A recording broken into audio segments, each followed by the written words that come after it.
What? Yeah, No, I think they're going to fine. Okay, everybody, we're going to start. Keep eating, keep going through the line. Just let's all be quiet. We can get going. Okay, lot to cover. Okay. Welcome, everyone, to our second PTA meeting. We are videotaping again. Thank you, Drew Allman, for doing it.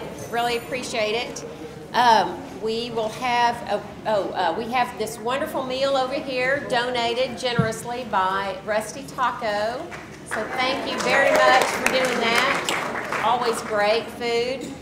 And now we'll have our orchestra perform a preview for the upcoming concert called Concert on October 30th. Oh, can you introduce your names? Hi, I'm Elizabeth Kakaisen. I'm Miller Susans. I'm Alyssa Shea. Great.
Posted to the website last month. Could I have someone make a motion to approve those minutes?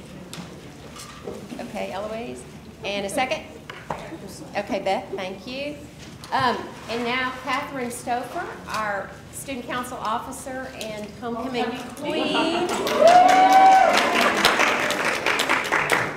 I'm just here to let y'all know that the Clan, which is our student directory, is now available. So either remind your students or to go pick it up during their lunch, or you can pick it up on your way out. And student council just wants to thank you for your support, because it is a huge fundraiser for us, and we couldn't do it without y'all. So thank you.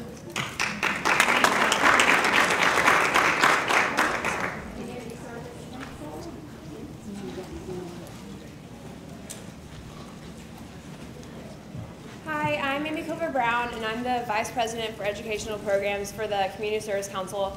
I'm just here to let y'all know that we have our Fall Make a Difference Day on October 13th from 9 to 2 at the Boys and Girls Club of Oak Cliff. And we're going to be building some bookshelves and other furniture, and we're going to start a garden for them. So that's going to be really fun, and we hope a lot of people will come out. We're going to meet at the high school at 8:15. And then it's for community service hours and also for NHS hours for the older kids. So tell your kids to come. It's going to be really fun. Thank you. Great, thank you. Okay, Lauren.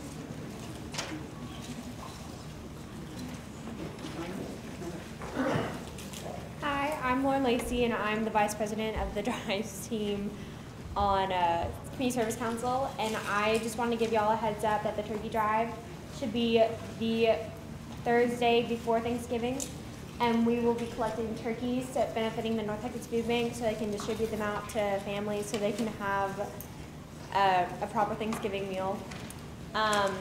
Students will get NHS hours and community service hours for donating turkeys. We haven't set a date, but we're planning on doing the 15th, I think. Don't quote me, but we'll see. We're having a meeting next week, planning all the details and such, so we'll keep you posted. Thank you.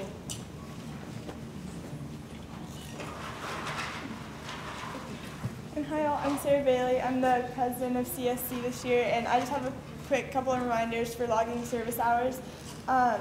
All of your children's summer hours that they did over the summer, and also all the hours that they've submitted for community service that have been rejected for whatever reason, they didn't have enough information or something like that.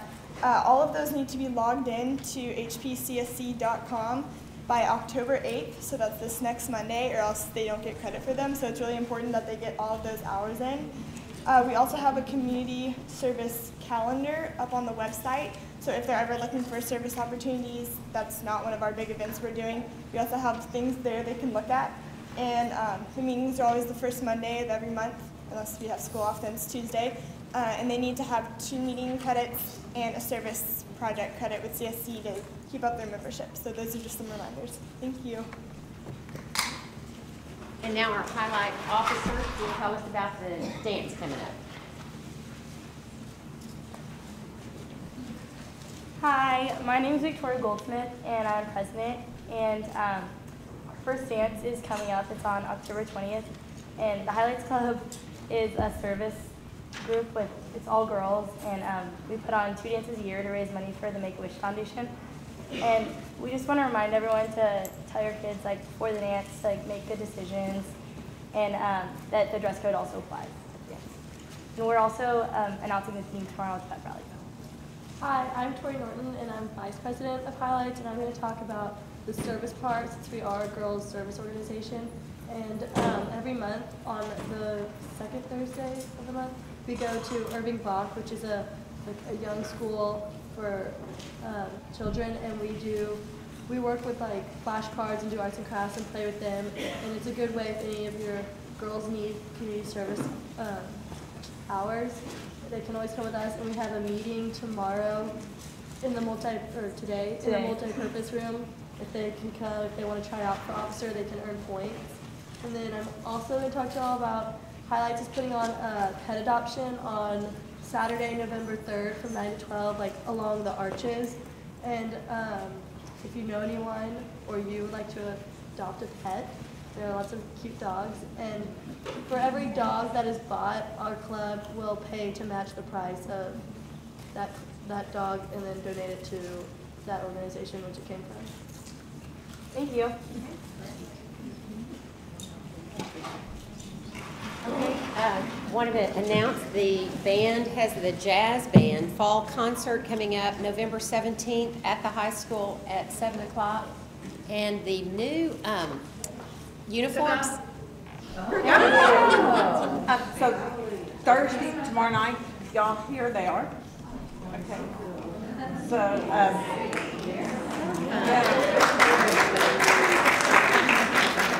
We have to see it first. you get. Yay, thank you. And now Kathy Philly will talk about the Science Festival.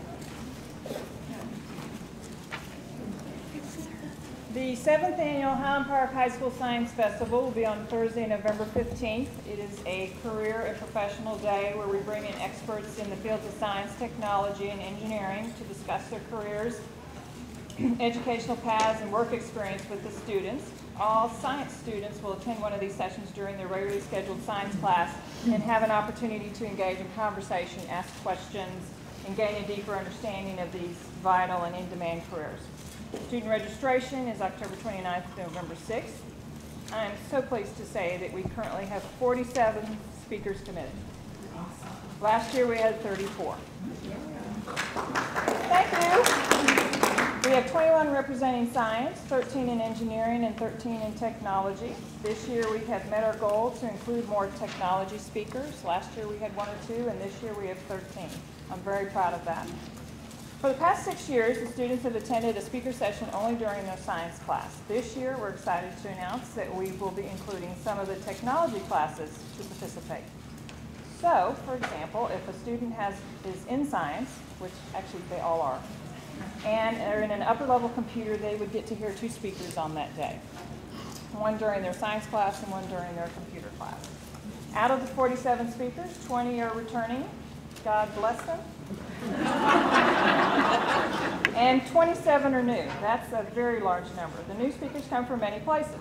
Additional representation from UT Southwestern, a cardiologist from the Dallas Heart Study, a surgeon of heart transplants, a professor of neurology. Additional representation from the University of Texas at Dallas. We have a professor of video game design. IBM, who to my knowledge has never participated before, we will have 5 speakers from IBM, covering a range of applications in technology in the business world. Cooper Clinic is sending a representative to speak on sports nutrition. Raytheon, additional representation, the Director of Technology. Additional representation from Texas Instruments. We have a computer scientist who works in support software and design of calculators. And I love this one, the TI Worldwide Social Media Manager is going to come and speak about how much math is involved in social media. First, when I was talking to this woman, I thought, we really need to talk about social media, but she started talking about how much math is involved in crunching the numbers. I said, come on, because that's what we're promoting is science and support structure that's in there. Janimation is a private company that does computer animation and video production. The Dallas World Aquarium, the Director of Husbandry, is coming to speak. Dallas Children's Theater is coming. The production manager and technical director will talk about the importance of science in the theater, such as lighting design and special effects. We will also have the Da Vinci surgical robot on the campus. Dr. Richard Salter is an HP parent, and he has arranged for this Da Vinci robot to be on site and will demonstrate to the kids. So these kids that are in the session will actually get to see this robot and touch it and operate it. It's no small thing because this is a big robot with lots of equipment, and the company that makes the robot is paying to move it over here and move it out. And Dr. Salter is committed to being here all day with our kids. This year also, Science Festival hits a milestone. We have had numerous HP alumni come and speak to the kids. Now, most of these are parents of children who are currently in school, so they're in our age group. But this year, we have an HP alum who was in high school when the Science Festival was started and actually attended one of the Science Festival sessions. Audrey Thompson-Burbs graduated from Highland Park in 2008 from Texas A&M in May of 2012 with a degree in petroleum engineering, and is now an operations engineer for an oil and gas company, and she'll come and talk about the oil and gas industry. So I thought that's kind of a fun fact. Now, I know what each and every one of you is thinking. How can I be a part of such a great event? We need parents to escort speakers. I have 47 speakers. We need 47 escorts, and we're probably half the way there. So, if you can spare 1.5 to 2 hours of your day on Thursday, November 15th, please volunteer to escort a speaker. It's an easy job, and the best part is that you get to sit and listen to one of these great speakers, 1 or 2 of these great speakers. So in most of the chairs, mostly just in the first 3 rows, we have a little sheet of paper which tells you how to contact our escort chairman. who is our scheduling person for that activity. And then on the back of this absolutely fantastic agenda, under upcoming volunteer opportunities, is the same email address where you can ask to be an escort. It really is a fun thing to do, and I promise you'll get to hear something interesting. Well worth your time. Thank you very much. Thanks, Kathy. Okay, I don't think Kim Clow is here, so I will announce the next senior lunch bunch will be at Terry Unkeffer's on October 24th. So the address is there, and it's going to start at 7 or 7:30. She's not quite sure. I'm sure just watch your emails, and she'll have the details. Ann? Greetings. Okay, I'm doing the junior lunch bunch again this year. I think I'm doing it every year. But oh my, thank you. I was just going to tell y'all, we had Reed Prosper, who is a lawyer, last month, and it was so great for anybody that came in. We tried to think out of the box and tried to get lunch bunch at different places, and we had it at California Pizza, which we had a little bit of parking issues, but overall people really loved it, and they did a great job and were very generous with the food and all that. But it was really a great topic, and it was what happens when our perfectly good kids are in the wrong place at the wrong time. Right place, right, yeah, all that wrong.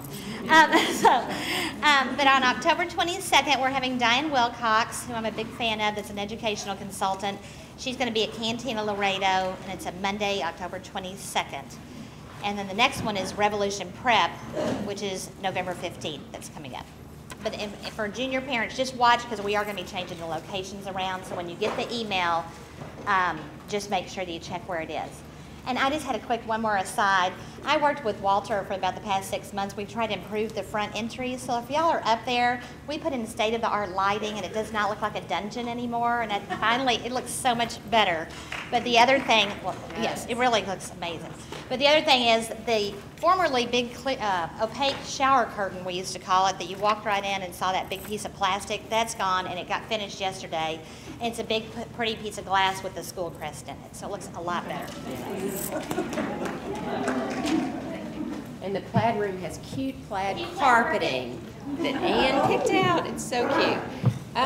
Okay, and 10th grade, is Lisa Kilpatrick here? I don't think so. She is having Judge Barclow, who's the UP judge, come speak to parents about the legal challenges facing our teens and then their parents too. So that's the 10th grade coming up in November. And then 9th grade, is Diane here? Tanner? Okay, and there's on study skills. Helen Evans is a counselor, former teacher here, former counselor, and HP parent who's going to be speaking on transitioning into high school for the new freshmen. And Sarah Harden. As you can see on your agenda, we have several things coming up in the month of October.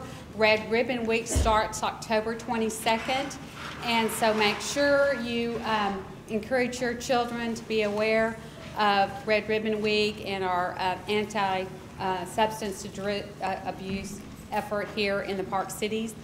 On October the 23rd at 11:30 a.m. in the 5-6 Assembly Hall, we're having Kay Wyma. She's one of our local parents who wrote a book called Cleaning House, a mom's 1-month experiment to rid her home of childhood entitlement. And I think this is a great program. We're going to have a discussion. It's not just going to be a talk. We're going to maybe share ideas of how to improve that situation in our own homes.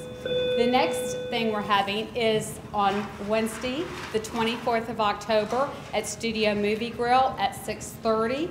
We are having Behind the Orange Curtain, which is a look into pharmaceutical abuse, not only at the teenage level, but the elementary school and middle school level, and also with parents using too many pharmaceutical drugs in the wrong way or becoming addicted.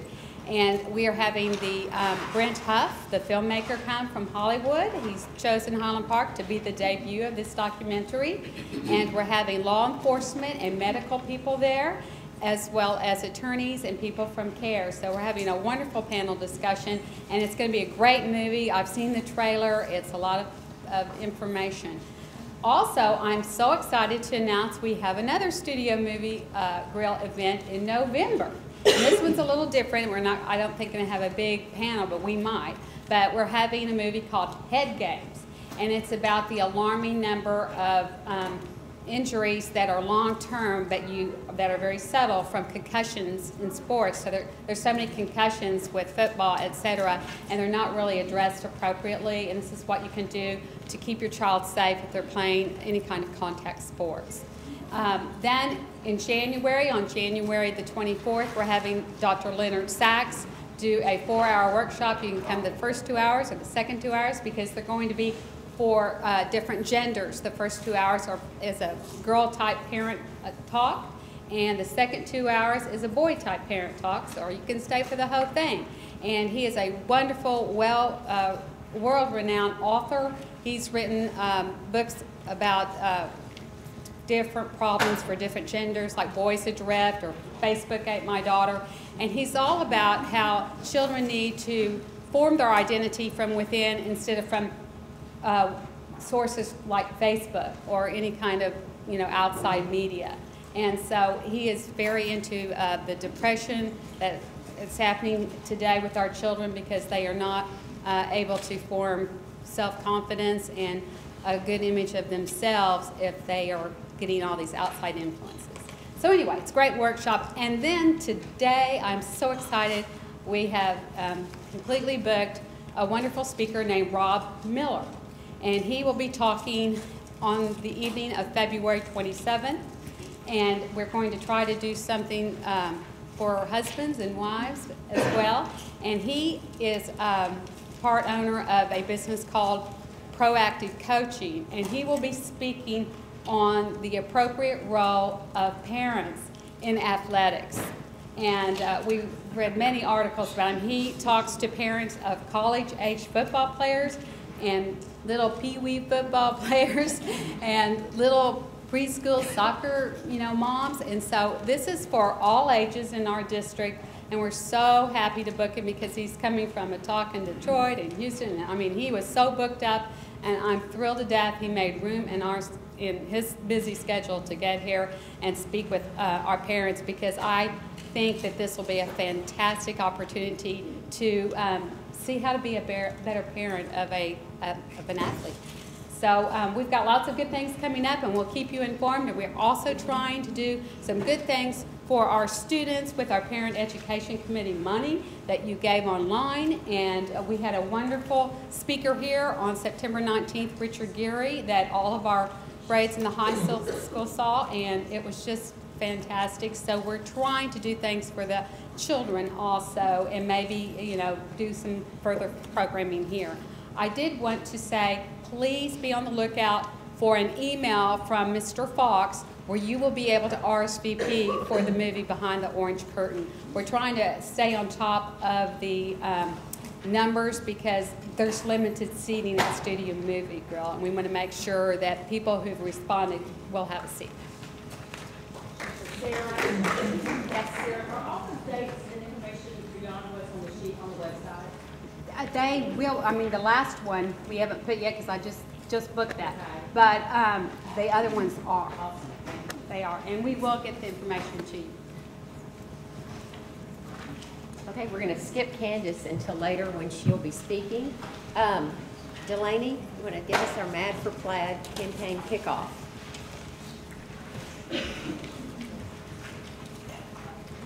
Rebecca, do you want to? Good morning, I'm Delaney Rolfe, and I'm the Mad for Plaid chair this year, and this is Rebecca Beasley. She's the chair-elect, and we want to talk to y'all about Mad for Plaid. But first, we have a little video for y'all to see that was made by some of the students at MIS. So please enjoy.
and everyone, thank you so much for donating to Mad for Plaid. How do you feel about Mad for Plaid? I think it's a great foundation. Thank you for everyone who donated. Everyone for donating. Thanks for donating.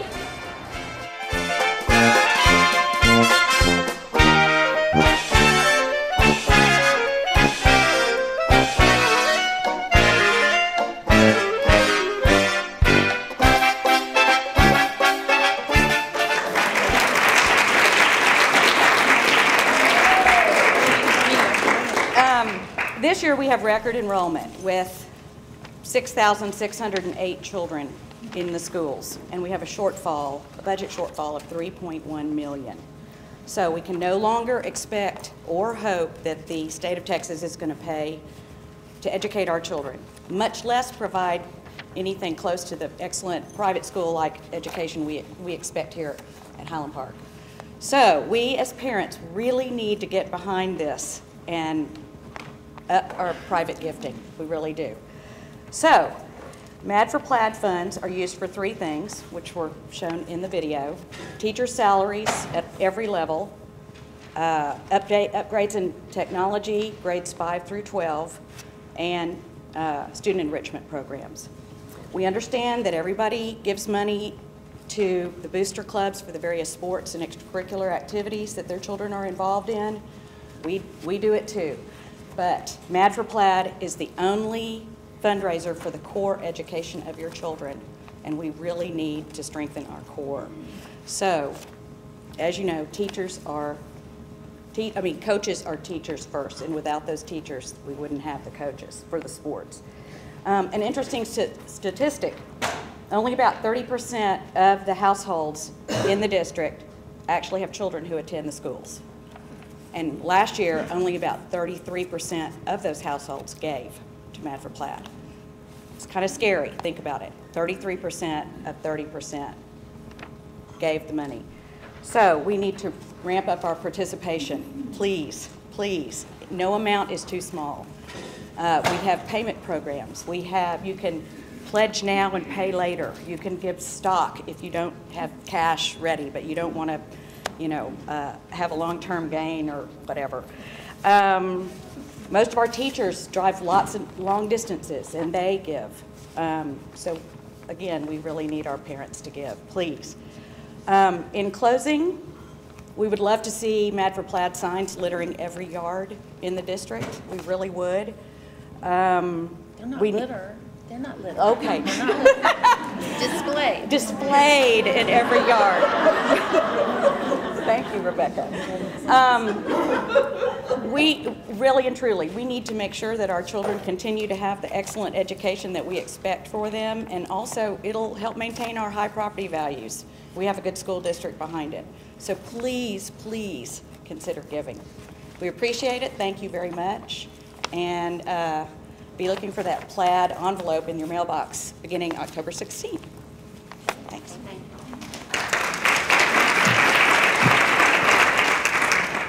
Sid Carter couldn't be here today, so he dropped off the last Scott Dollar check at my house. So I just wanted to let everyone know, because it was so nice of everyone to participate in Scott Dollars for so long. So our last check was for $3,300 roughly.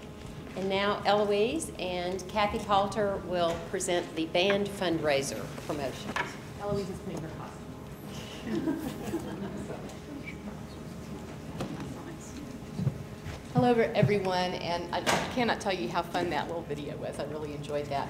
I am here to talk a little bit about the band fundraiser, Barbecue with the Band in Blue Out. It's familiar to all of you. My friend Eloise is not a band mom, but she's here to help me promote it today because she loves the band barbecue so much. In particular, we have raffle tickets for all kinds of wonderful prizes, but we have a special raffle ticket that we've offered since last year called Glad for Plaid. The Glad for Plaid ticket, which I know Eloise loves a lot, right, Eloise? Yes. You love it a lot. She orders them every year. Has a list on the back of our order form where you can put HPISD employees of any ilk, teachers, administrators, staff, anybody. and buy one or more raffle tickets in their name. I think Eloise would agree with me that the awesome part is, tell them what the awesome part is after you send in your... The band boosters will let the teachers know that you have bought a raffle ticket for them, and I've gotten so many nice emails from both of my girls' teachers thanking me and thanking us, and I'm really hoping one of them wins this year. But well, they announce it at the pep rally, who wins? They do, and also what Eloise is talking about too, which is nice, is as you buy the raffle tickets, the teacher on that particular turn-in day will get an email, and it will say, Vivian Meacham thought of you in a nice way and bought you a raffle ticket, or 6 raffle tickets, or 3,000 raffle tickets for Glad for Plaid. And the Glad for Plaid raffle basket is our largest in value. It's $2,100 worth. It's got a 32 gig iPad. It's got $500 in North Park Gold. It has $500 in Tom Thumb and restaurant gift cards. And it has a one-night stay at the Hotel Palomar and dinner for 2 at a very nice restaurant, the Central 214. So think about how that might feel coming into the email box of your favorite teacher, administrator, or staff member.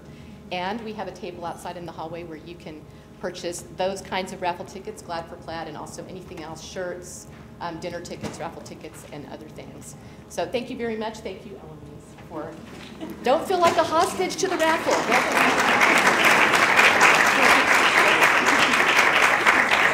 For a second. As the VP of fundraising for the band, and y'all are here, of course some of you are in the band, so just y'all already know this, best kept secret is the band silent auction. We have so many great things at that auction, and we don't have a zillion people like the Bells have with, you know, you swarming to try to get to the table and make a bid. So, you know, come on in, stroll in, make a bid, and we have this year, you know, a trip to Telluride, you know, a condo in Telluride, a condo in Costa Rica. We have a $500 Neiman Marcus gift card. You can write off your shopping trip to Neiman's by buying it through the Highlander Band Boosters, which is a great thing to do. We have Judith Ripka, beautiful jewelry that, you know, you're going to get for a steal. So come to our barbecue and shop our auction. We've got some great stuff there. Thanks.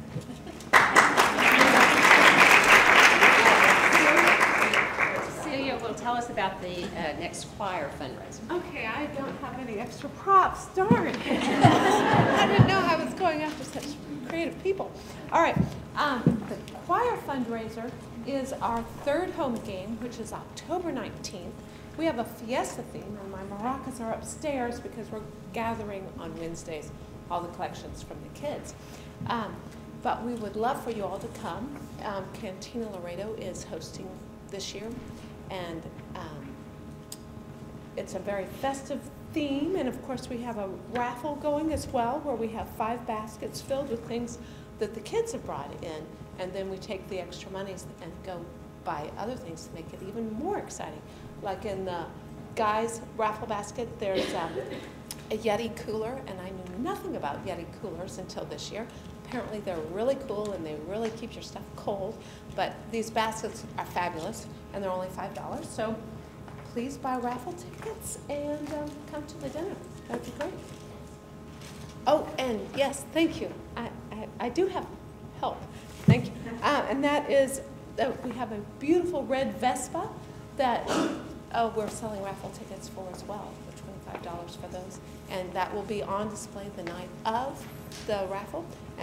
And it should be in the paper, I think, next week as well with some of the choir kids with it. But it's really cute. And of course, all the kids love the Vespas. It's not a real high-powered one, so hopefully it'll be nice and safe, right? Okay. Anything else I forgot?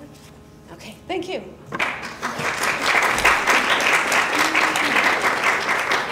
Davis will make a quick announcement about the prom cups and napkins. Well, I'm sure you have all bought plenty online, but now you're out because homecoming's over and highlights is coming up, so everyone needs more cups and napkins. And we are right outside the door. If you just got a spare $10, not to take away from Mad for Plaid or any of the other boosters, but you could really use these. And here's just one little tidbit on a serious note that I did not realize. The prom is actually fully self-funded, and we don't take money from Mad for Plaid or PTA or anything else. So the money that we make selling these things, that's what goes to actually pay for our kids' prom, so that's why it's so important. So we appreciate your business, and come on out this door.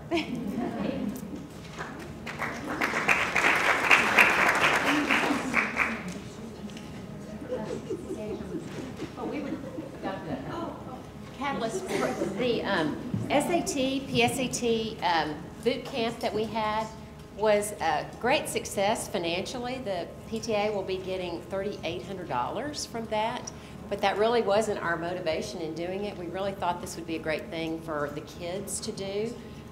We've heard really good things about the results of the weekend, but if your kid had a bad experience, we would love to hear that. We're just trying to decide, because this was a big experiment, if we should do it next year or not. So we'd love to have your feedback. But it was a big hit financially. All the classrooms were 152 kids. We were hoping for 40. There must be a need for a, compact class like that. I will say there were a lot of boys in those classes. The mom's cracking the whip. Okay. So now we have our main speakers, and first is Emily Bowers, and let me just tell you real quickly that Emily has been here at the school since 2004. She got her degree from Baylor University, one of her many degrees from Baylor University, go Bears. And she has a master's in family studies and master's in counseling and educational psychology. So she has gone from home ec teacher to counselor to assistant principal, and she's been assistant principal for 15 years and has 2 grown sons. Okay? Welcome, Emily.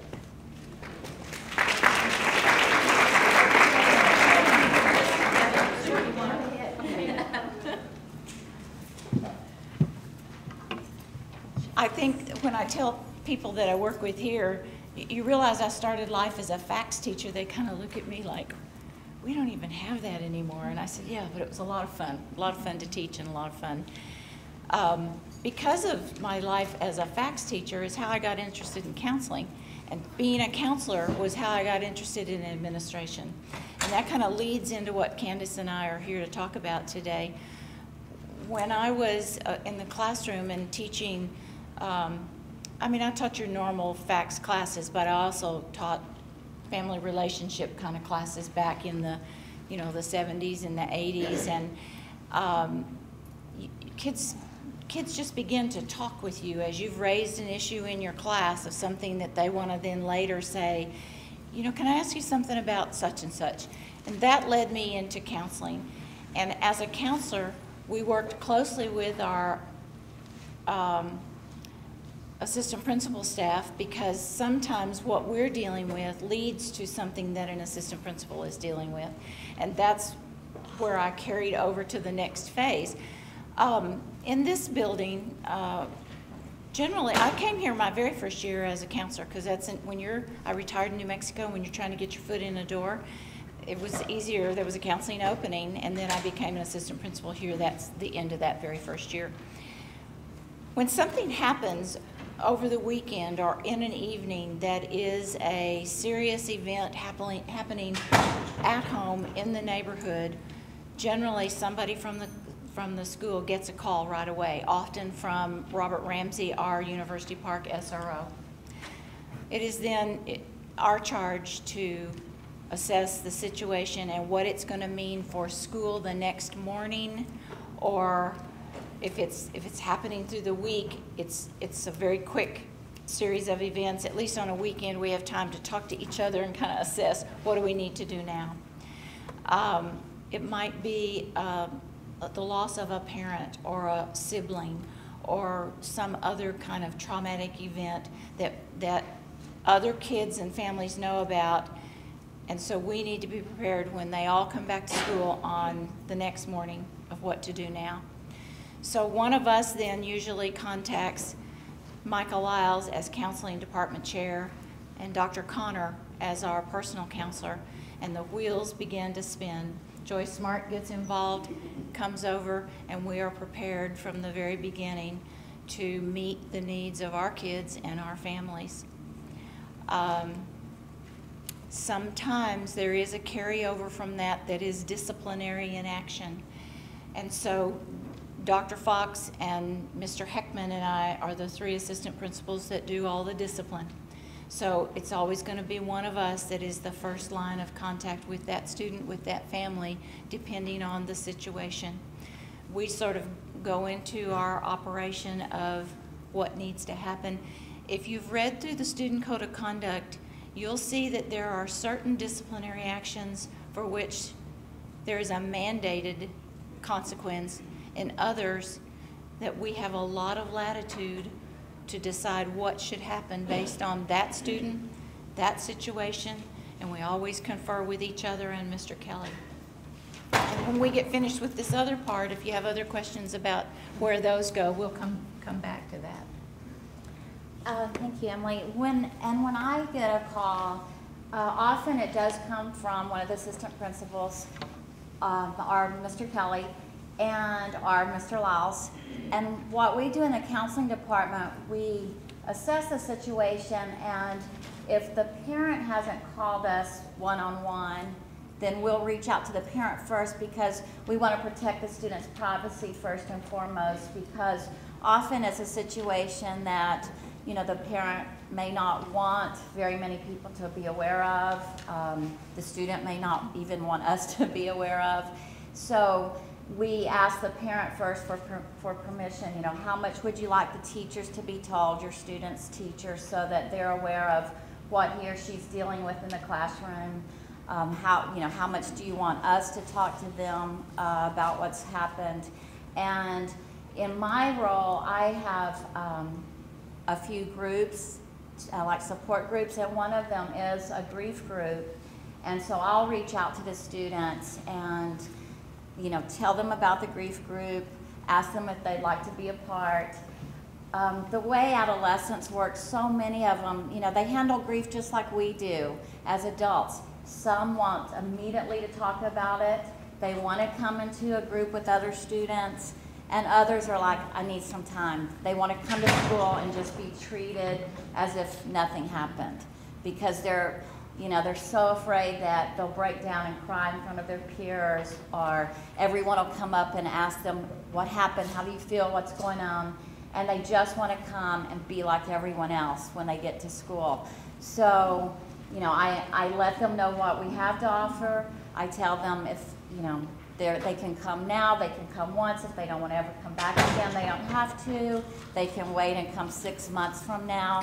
Because the way this group is, it's just open enrollment, basically, because unfortunately, you know, grief isn't timed at the beginning of each semester.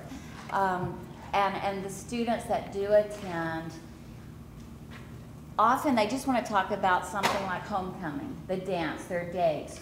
But they feel this bond with each other because it's like, this person knows what I'm dealing with. They get it. You know, they know what it's like to walk into school that first day after a parent's passed away, or a sibling or a friend, and what that feels like. And so they feel this bond with someone else, and it's very comforting for them, even if they never talk about their feelings like in depth like we might to each other. They have that bond. Also, there are some students here that get a little pass from me, and it's arranged with the teacher that they just show the teacher that pass and they can come down, because they may be getting ready to start crying and they don't want other students to see them crying. So they'll, you know, just show the teacher the pass, come in and talk to me, or just hang out for a little while. If I'm not available, one of the other counselors will help them out. And do y'all have questions of us? I was thinking, as she was talking about that, one of the things that we all kind of do is help them, give them some strategies for how to answer questions that peers and teachers, depending on how much teachers know, based on what a family is going to allow us to say. But we'll give them a coping mechanism for saying, yeah, I'm going through some stressful times right now, but I really can't talk about it. Right. Because they, you know how our kids are. They just feel like, I'm going to tell everybody everything. And sometimes we have to remind them, you don't have to tell everybody everything. Keep some of that, and it'll make you feel like I've got a little dignity left with my situation that I'm dealing with. Questions? We're open for. Let's see, Candace, you've said that you see how many kids per year come through your office? Because it's an amazing number. I usually have around 350 to 400 new referrals, and then I follow up. So I could be seeing 700 kids in the year or more. You know, many times our students, they put on a really good front that everything's great, you know, I'm perfect, life is perfect, my home's perfect, my parents are perfect, and then they walk in and there it is, you know, because none of us have perfect everything, and they just need to know there's this safe place to come where they can say, here's what's going on, you know, how can I cope, what can I do, and many of them just come in because they're really stressed and, you know, feeling anxious about certain things going on in their lives with their studies or college applications or relationship issues, family issues. And so a large number of students do come in, which I'm glad they do.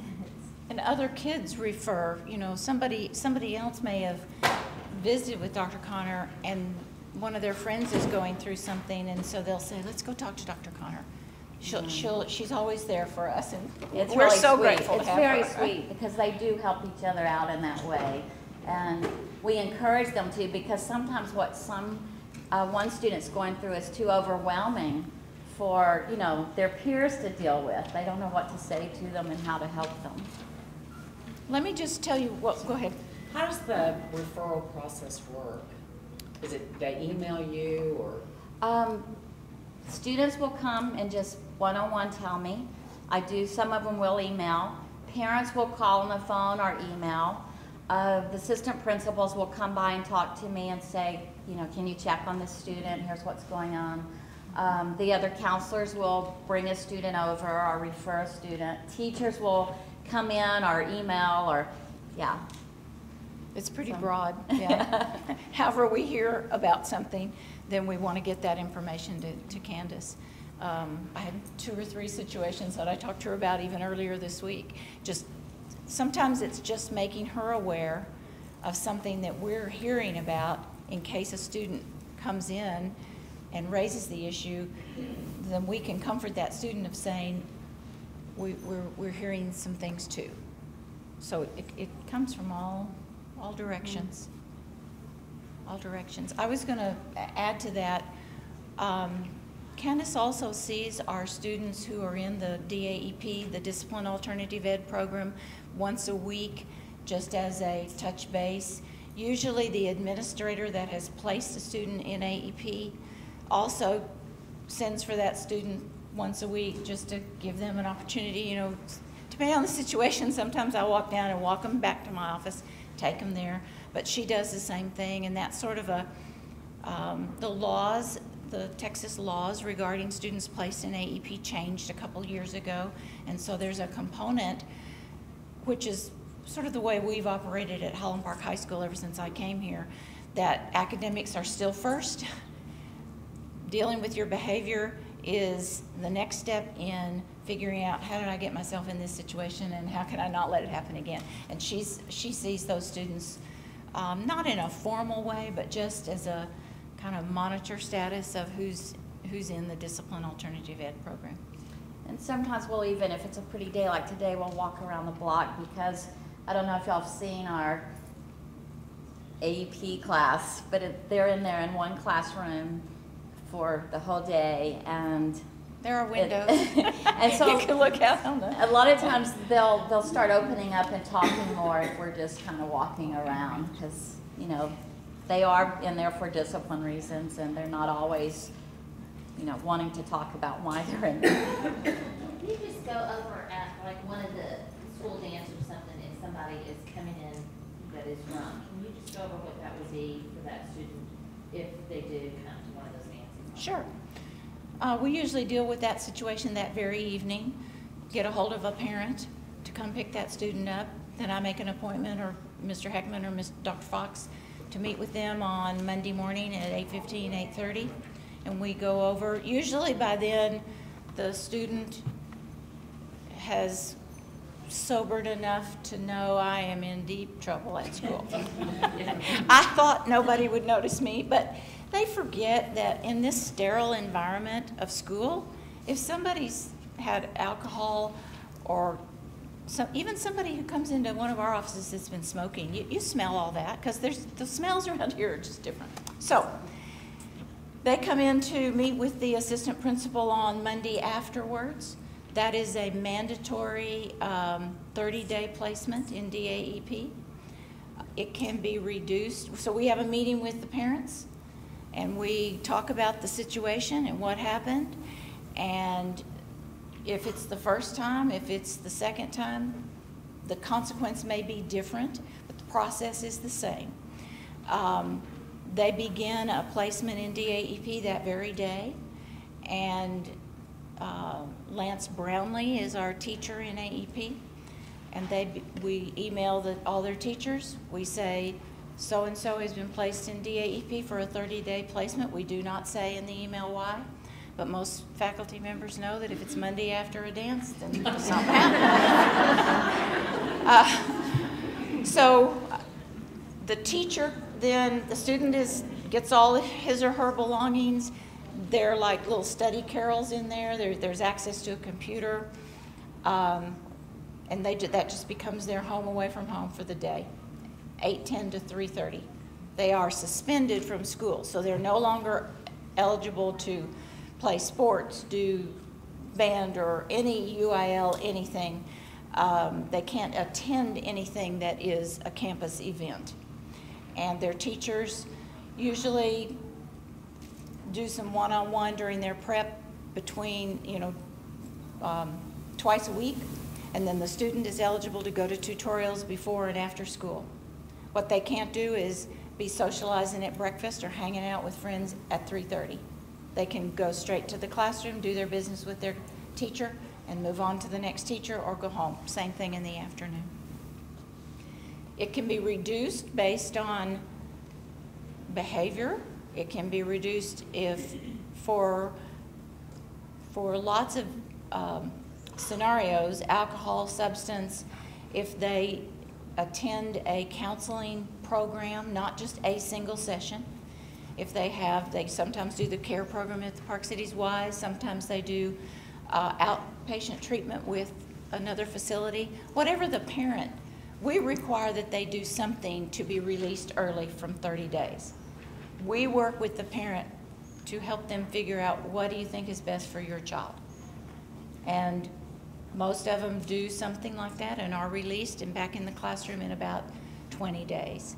Most of the kids' grades actually go up because all they do all day is schoolwork.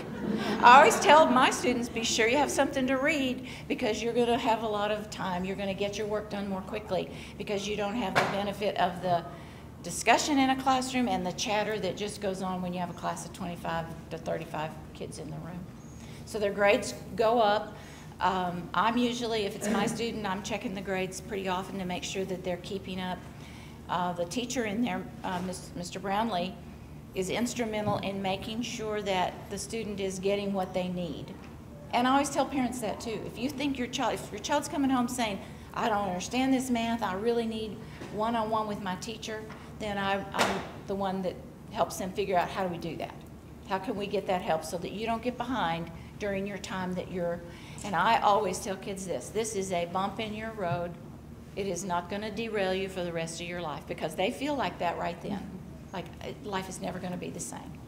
So we're here to say, I'm here to issue your consequence, but I'm also here, we as a school, to support you and get you through this.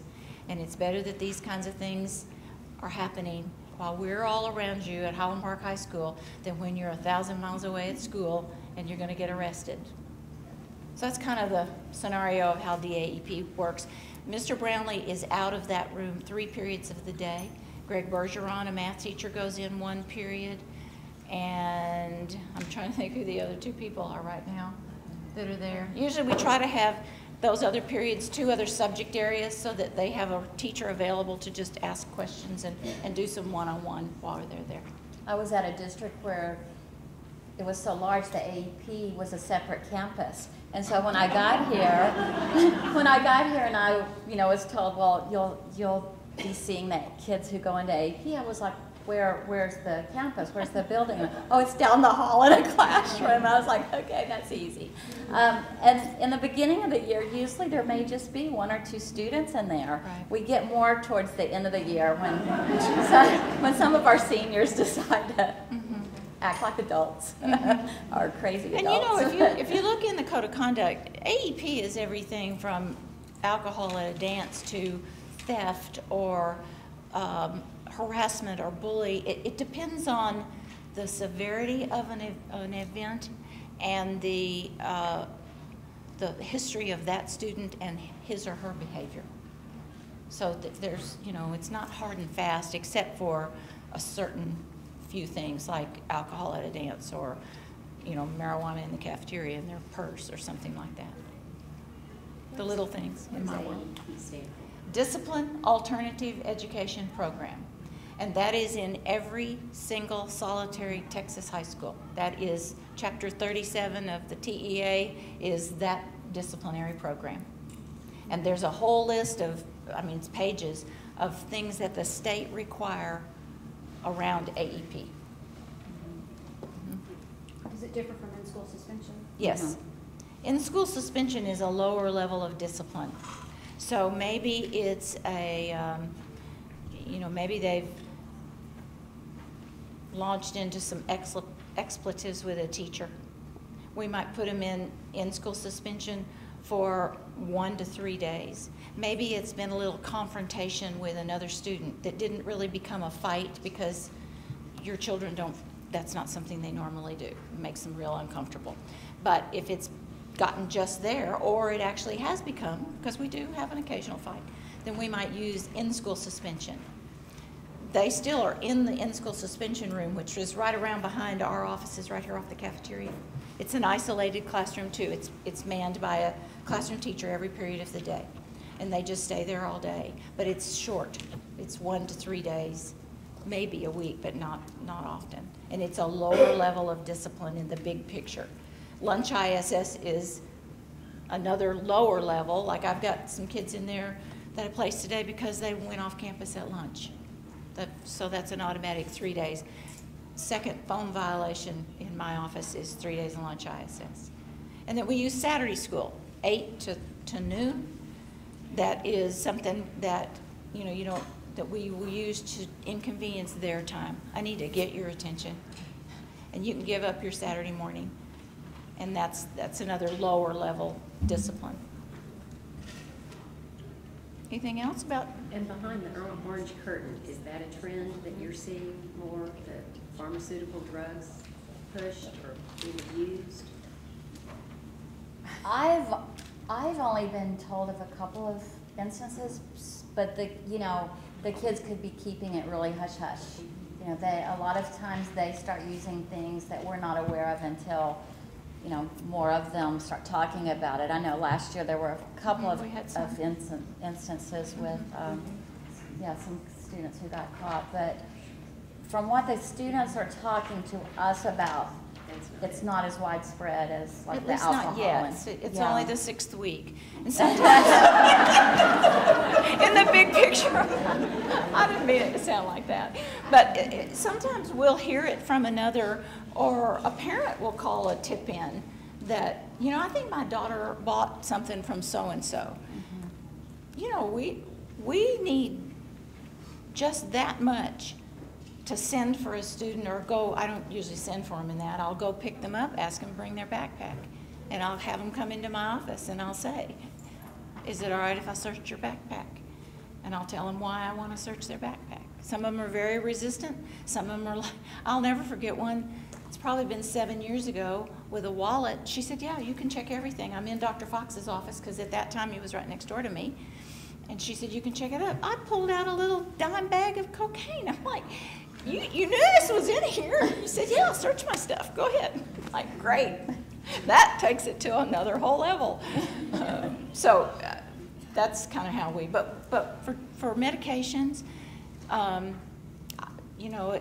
had 2 or 3 times in the last couple of years where I'll find a pill bottle or a baggie. It's got 6 or 7 different things in there. I have to take it to Debbie Malloy in the clinic and say, help me sort out what these are. Because none of them are in a prescription bottle.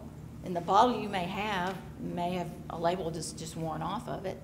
Because, you know, we all take an old bottle or something that we might keep ibuprofen in our purse. But, you know, sometimes I'm looking at this bag and I'm like, I don't know what this is. One time somebody had an inhaler that belonged to another one of our students. The prescription label was right on it. Well, I needed it. I was out. Well, you can't carry around a prescription bottle from somebody else. It's an inhaler. So we're not seeing a lot of that right now. It's been a real quiet 6 weeks. We're excited. I know. I mean, you know, Do they know what you're talking about with behind orange curtains? Sarah I talked talked about about it. it. Okay. And did Micah give you some dates to remind them? He was saying, was it update, counseling center update? No. Okay. And he's gone to, 3 of our counselors are at a they went to a NACAC, conference. Yeah. Okay. National Association of College Counselors, so. And Pam Blankenship was going to be here and apparently had an accident. Yeah, Brooke, as I was getting ready to come over here, Brooke Scott, my assistant, said, oh yeah, she called in to say in the parking garage she twisted her ankle. Had to call a friend to come pick her up, so she apologized. Yeah. For her next month. Thank you all so much. Oh, you're welcome. Thank you. One more thing, if there's something that you want to talk to either one of us about privately, feel free to, call, email, come by our office at any time. And for the other 2 assistant principals, that's, if something you're worried about with your child, let us know. We're out there every day. We see them every day, and we'll help in any way we can. We're a good team. Thanks. Thank you.